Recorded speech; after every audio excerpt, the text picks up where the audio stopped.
The Count of Monte Cristo by Alexandre Dumas.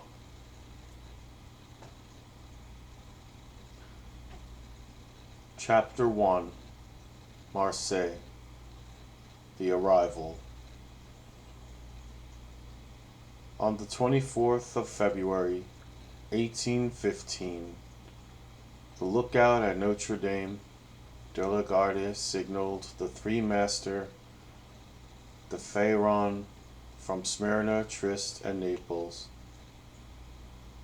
As usual, a pilot put off immediately and, rounding the Chateau d'If, got on board the vessel between Cape Morgion and Rion Island. Immediately, and according to custom, the ramparts of Fort St. Jean were covered with spectators. It is always an event at Marseille for a ship to come into port, especially when this ship, like the Pharaon, has been built, rigged, and laden at the old Fauchy docks, and belongs to an owner of the city. The ship drew on and had safely passed the strait, which some volcanic shock has made between the Calasagrine and Jaros Islands, had doubled Palmague and approached the harbor under topsails, jib, and spanker, but slowly and sedately, that the idlers, with that instinct which is the forerunner of evil, asked one another what misfortune could have happened on board. However, those experienced in navigation saw plainly that if any accident had occurred, it was not to the vessel herself, for she bore down with all the evidence of being skillfully handled, the anchor a cockbill, the jib boom guys already eased off, and standing by the side of the pilot, who was steering the Pharaon towards the narrow entrance of the inner port, was a young man who, with activity and vigilant eye, watched every motion of the ship and repeated each direction of the pilot. The vague disquietude which prevailed among the spectators had so much affected one of the crowd that he did not await the arrival of the vessel in harbor, but jumping into a small skiff, desired to be pulled alongside the Pharaon, which he reached as she rounded into the reserve basin. When the young man on board saw this person approach, he left his station by the pilot, and, hat in hand, leaned over the ship's bulwarks. He was a fine, tall, slim young fellow of 18 or 20, with black eyes and hair as dark as a raven's wing, and his whole appearance bespoke that calmness and resolution peculiar to men accustomed from their cradle to contend with danger. "Ah, is it you, Dantes?" cried the man in the skiff. "What's the matter, and why have you such an air of sadness aboard?" "A great misfortune, M. Morrel," replied the young man. "A great misfortune for me especially. Off Civita Vecchia we lost our brave captain, Captain Leclerc." "And the cargo?" inquired the owner eagerly. "Is all safe, M. Morrel, and I think you will be satisfied on that head. But poor Captain Leclerc—" "What happened to him?" asked the owner, with an air of considerable resignation. "What happened to the worthy captain?" He died. Fell into the sea? No, sir. He died of brain fever and the dreadful agony. Then turning to the crew, he said, "Bear a hand there to take in sail."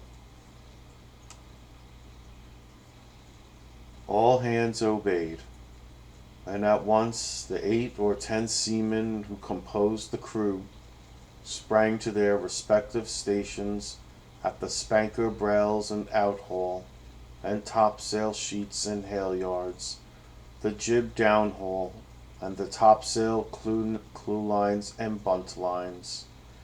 The young sailor gave a look to see that his orders were promptly and accurately obeyed, and then turned again to the owner. "And how did this misfortune occur?" inquired the latter, resuming the interrupted conversation. "Alas, sir, in the most unexpected manner. After a long talk with the harbor master, Captain Leclerc left Naples and greatly disturbed in mind. In 24 hours he was attacked by a fever, and died 3 days afterwards. We performed the usual burial service, and he is at his rest, sewn up in his hammock, with a 36-pound shot at his head and his heels, off El Giglio Island.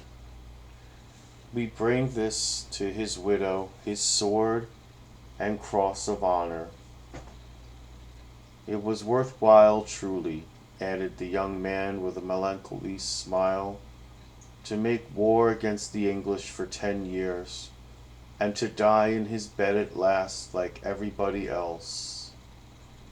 "Why, you see, Edmund," replied the owner, who appeared more comforted at every moment, "we are all mortal, and the old must make way for the young. If not, why, there would be no promotion.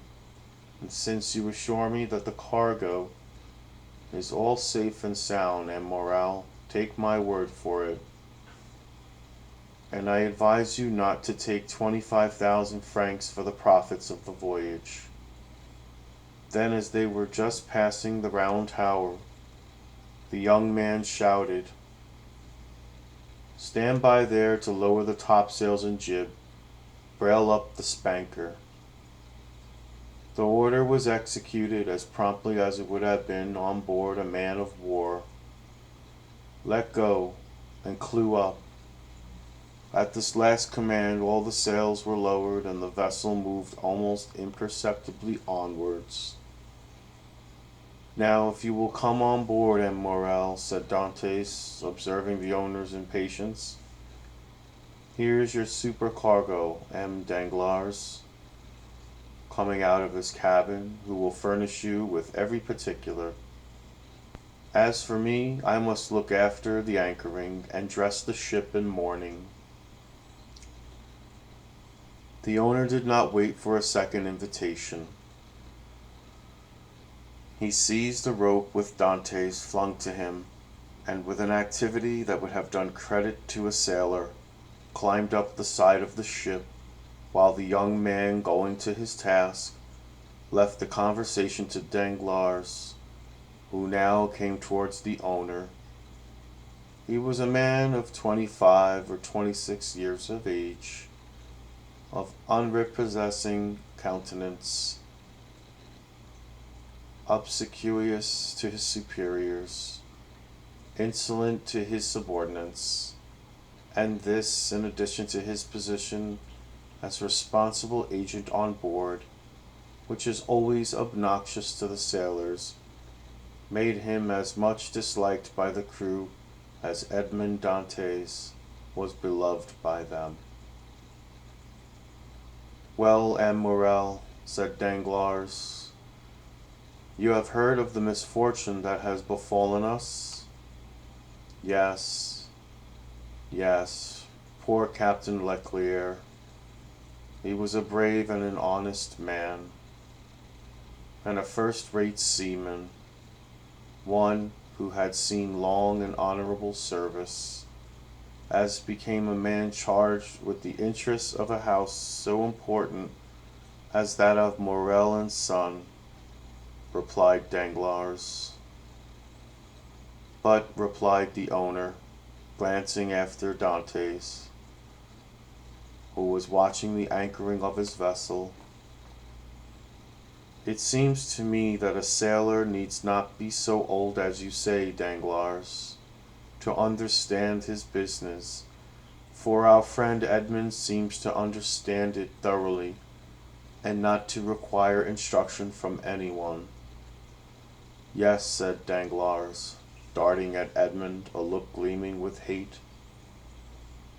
Yes, he is young, and youth is invariably self-confident. Scarcely was the captain's breath out of his body when he assumed the command without consulting anyone, and he caused us to lose a day and a half at the island of Elba, instead of making for Marseille direct. As to taking command of the vessel, replied Morel, that was his duty as captain's mate.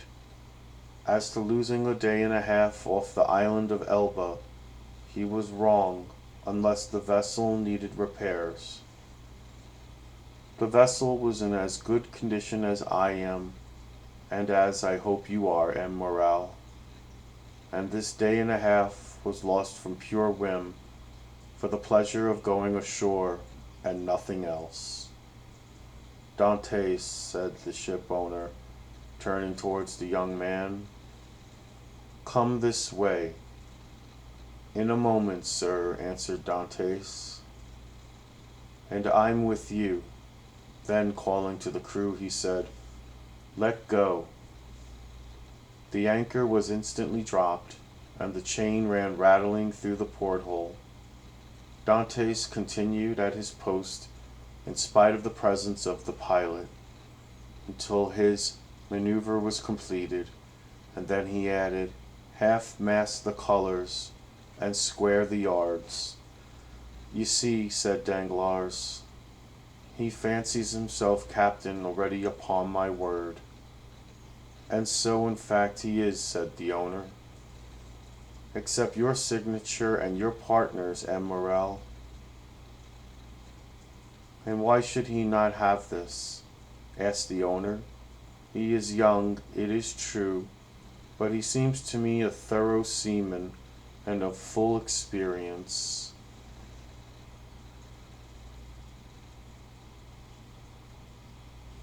A cloud passed over Danglars' brow. Your pardon, M. Morel, said Dantès, approaching. The vessel now rides at anchor, and I am at your service. You hailed me, I think? Danglars retreated a step or two. I wish to inquire why you stopped at the island of Elba. I do not know, sir. It was to fulfill the last instructions of Captain Leclerc, who when dying gave me a packet for Marshal Bertrand. Then did you see him, Edmund? Who? The Marshal. Yes. Morel looked around him, and then drawing Dantès on one side, he said suddenly, and how is the Emperor? Very well, as far as I could judge from the sight of him. You saw the Emperor, then? He entered the Marshal's apartment while I was there, and you spoke to him. Why, it was he who spoke to me, sir, said Dantès with a smile. And what did he say to you? Asked me questions about the vessel, the time she left Marseille, the course she had taken, and what was her cargo.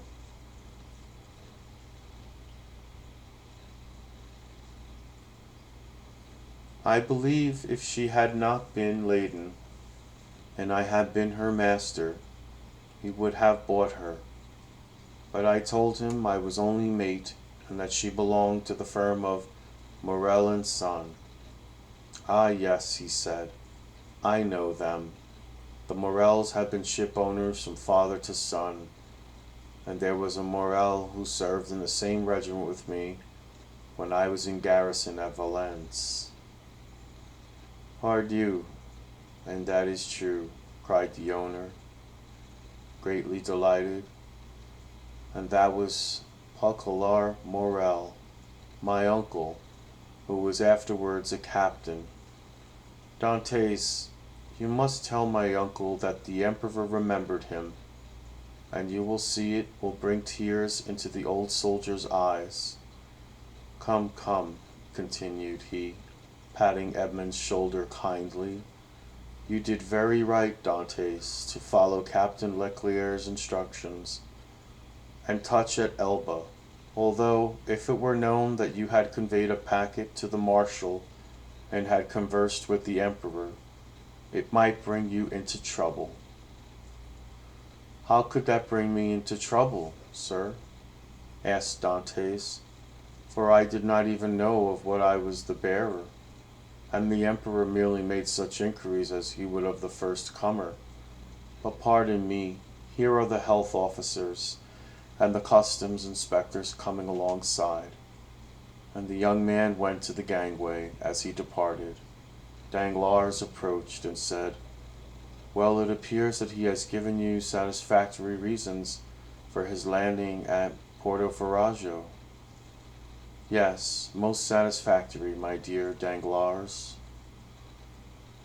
"Well, so much the better," said the supercargo, "for it is not pleasant to think that a comrade has not done his duty." "Dantes has done his," replied the owner, "and that is not saying much. It was Captain Leclerc who gave orders for this delay. Talking of Captain Leclerc, has not Dantes given you a letter from him?" "To me? No. Was there one?" "I believe that, besides the packet, Captain Leclerc confided a letter to his care." "Of what packet are you speaking, Danglars?" "Why, that which Dantes left at Porto Ferrajo." "How do you know he had a packet to leave at Porto Ferrajo?" Danglars turned very red. "I was passing close to the door of the captain's cabin, which was half open, and I saw him the packet and letter to Dantes."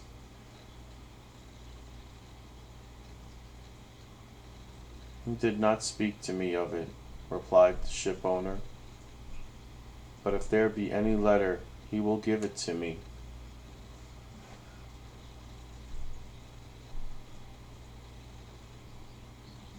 Danglars reflected for a moment. "Then, M. Morrel, I beg of you," said he, "not to say a word to Dantes on the subject. I may have been mistaken." At this moment the young man returned. Danglars withdrew. "Well, my dear Dantes, are you now free?" inquired the owner. "Yes, sir." "You have not been long detained?" "No. I gave the custom-house officers a copy of our bill of lading, and as to the other papers, they sent a man off with the pilot to whom I gave them." "Then you have nothing more to do here?" "No. Everything is all right now." "Then you can come and dine with me." "I really must ask you to excuse me, Morrel. My first visit is due to my father, though I am not the less grateful for the honor you have done me." "Right, Dantes, quite right. I always knew you were a good son."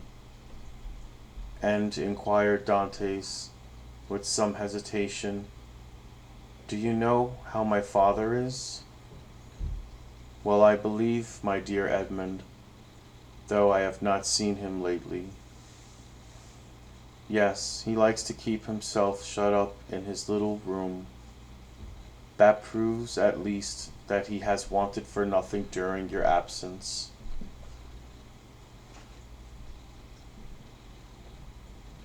Dantes smiled. My father is proud, sir, and if he had not a meal left, I doubt if he would have asked anything from anyone except from heaven. Well then, after this first visit has been made, we shall count on you. I must again excuse myself, M. Morel, for after this first visit has been paid, I have another which I am most anxious to pay. True, Dantes.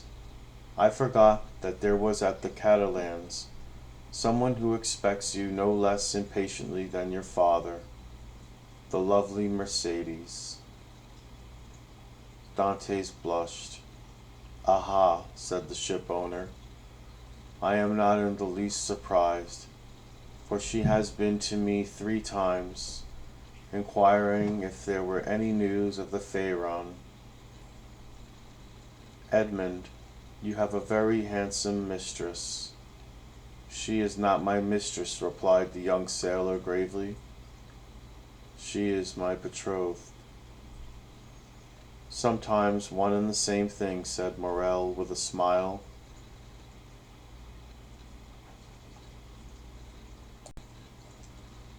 Not with us, sir, replied Dantes. Well, well, my dear Edmund, continued the owner, don't let me detain you. You have managed my affairs so well that I ought to allow you all the time you require for your own. Do you want any money? No, sir. I have all my pay to take, nearly 3 months' wages. You are a careful fellow, Edmund. Say I have a poor father, sir. Yes, yes, I know how good a son you are. So now hasten away to see your father. I have a son too, and I should be very wroth with those who detained him from me after a 3 months' voyage. Then I have your leave, sir? Yes, you have nothing more to say to me. Nothing. Captain Leclerc did not, before he died, give you a letter for me? He was unable to write, sir, but that reminds me that I must ask your leave of absence for some days. To get married? Yes, first, and then to go to Paris. Very good. Have what time you require, Dantes. It will take quite 6 weeks to unload the cargo, and we cannot get you ready for sea until 3 months after that. Only be back again in 3 months for the Pharaon, added the owner, patting the young sailor on the back. Cannot sail without her captain. Without her captain, cried Dantes, his eyes sparkling with animation. Pray mind what you say, for you are touching on the most secret wishes of my heart. Is it really your intention to make me captain of the Pharaon? If I were sole owner, we'd shake hands on it now, my dear Dantes, and call it settled. But I have a partner, and you know the Italian proverb, chi ha compagno ha padrone. He who has a partner has a master. But the thing is at least half done, as you have 1 out of 2 votes. Rely on me to procure you the other. I will do my best. Ah, M. Morel, exclaimed the young seaman, with tears in his eyes, and grasping the owner's hand. M. Morel, I thank you, in the name of my father and of Mercedes. That's all right, Edmund. There's a providence that awaits and watches over the deserving. Go to your father. Go and see Mercedes, and afterwards come to me. Shall I row you ashore? No, thank you. I shall remain and look over the accounts with Danglars. Have you been satisfied with him this voyage? That is according to the sense you attach to the question, sir. Do you mean, is he a good comrade? No, for I think he never liked me since the day I was silly enough, after a little quarrel we had, to propose to him to stop for 10 minutes at the island of Monte Cristo to settle the dispute. A proposition which I was wrong to suggest, and he quite right to refuse. If you mean as responsible agent when you ask me the question, I believe there is nothing to say against him, and that you will be content with the way in which he has performed his duty.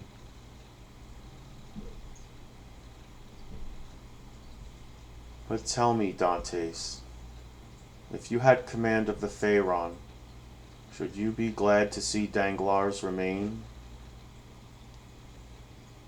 Captain or mate admiral, I shall always have the greatest respect for those who possess the owner's confidence. That's right, Dantes. I see you are a thoroughly good fellow, and will detain you no longer.